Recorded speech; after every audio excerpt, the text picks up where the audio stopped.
Viewers,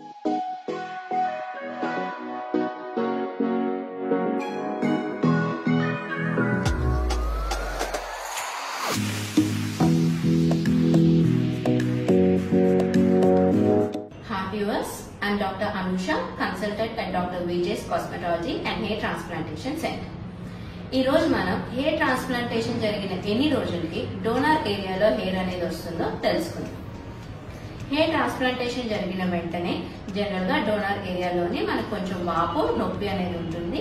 ఇది ఒక 24 నుంచి 48 గంటల్లో ఏదైతే ఈ వాపు నొప్పి ఉన్నదో అది తగ్గిపోతుంది.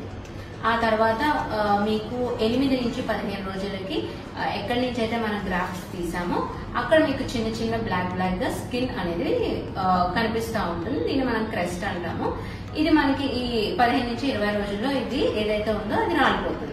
ఇదంతా మనకి హీలింగ్ ప్రాసెస్. సో ఒక 20 డేస్ కల్లా మీకు డోనర్ ఏరియా మొత్తం హీల్ అయిపోతుంది. అయితే హెయిర్ ఎప్పుడు రావడం కనిపిస్తుంది? మీకు కొత్త హెయిర్ అనేది రావడం జనరలీ అరౌండ్ 1.5 to 2 months అనేది చిన్న చిన్న హెయిర్ రావడం అనేది మీకు మీ డోనర్ ఏరియాలోని తెలుస్తుంది. 70% ఆఫ్ ద హెయిర్ మీకు రావాలి అంటే it takes around 6 to 8 months time. Complete గా నార్మల్ హెయిర్ రావాలి అంటే అరౌండ్ 9 to 12 months టైం అనేది పడుతుంది. అయితే ఈ హెయిర్ అనేది రావడానికి కూడా కొన్ని ఫ్యాక్టర్స్ మీద డిపెండ్ అయి ఉంటుంది.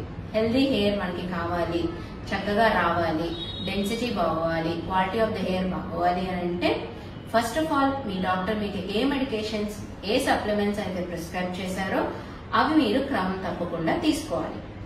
నెక్స్ట్ మీరు ఫాలో అయ్యే diet, it should be a high protein diet. Protein అనేది మన హెయిర్ కి చాలా మంచిది. సో ప్రోటీన్ అనేది మీ ఫుడ్ లో ఎక్కువగా ఉండేటట్టు చూసుకోవాలి. నెక్స్ట్ మీ డాక్టర్ మీకు అడ్వైస్ చేసిన PRP సెషన్స్ అనేవి మీరు క్రమం తప్పకుండా చేయించుకుంటూ ఉంటే మీకు healthy and good quality hair అనేది వస్తుంది. Thank you.